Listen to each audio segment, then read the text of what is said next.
You've heard the beginning of this story before. Precious Bradley, a 27-year-old Greensboro woman searching for her biological parents. She was left on a doorstep as a newborn. She was adopted and grew up in a loving home, but always wanted answers about her past. And tonight, we have them. WFMY News 2's Erica Stapleton takes us through the next chapter. Precious Bradley is kind of like an open book. A lot of things I feel like I spoke into existence. And the story grips you from the get-go. Left on a doorstep as a newborn baby, adopted with no idea or clues about her biological parents, drawn to A&T for college to start looking for them in Greensboro. And as we sit here in the campus library at 27 years old, she's finally filled one of her biggest plot holes. I found my mom and dad. That's right, the mystery that's loomed over her for decades, now solved. Blown.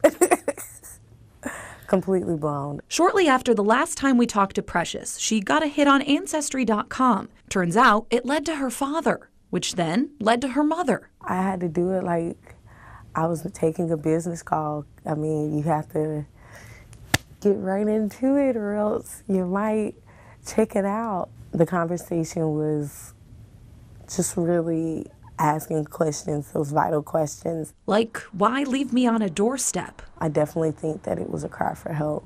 She did what she felt was the best option that she had.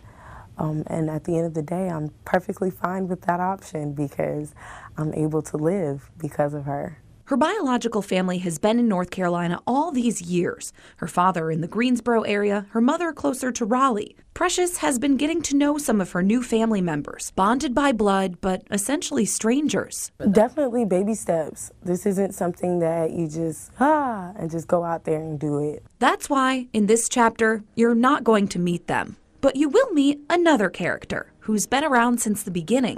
It's like we've known each other forever. Pam Tompkins technically has. Might be just an empty box, I was going to bring it in. She first met Precious in 1991 when she found a baby abandoned on the front porch of her daycare.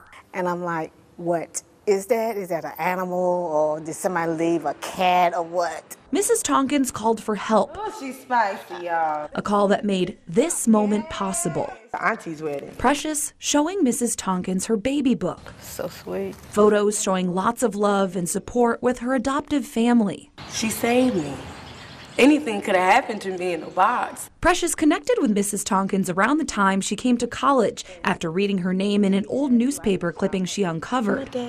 But they never met in person until this summer. Mrs. Tompkins hadn't seen Precious since the day she found her on her doorstep. But just because she was out of sight didn't mean she was out of mind. But shortly after we knew, my husband and I knew we wanted to foster, wanted to do something. Inspired, Mrs. Tompkins and her husband grew their own family. We have 10, 9 adopted and 1 biological. What? How crazy is that? Almost as crazy as a story about a baby left on a doorstep. And I definitely feel like Ms. Tompkins is someone who has been strategically placed, one of my guardian angels. Thank you. Our fingertips are cold. Keep it on for now.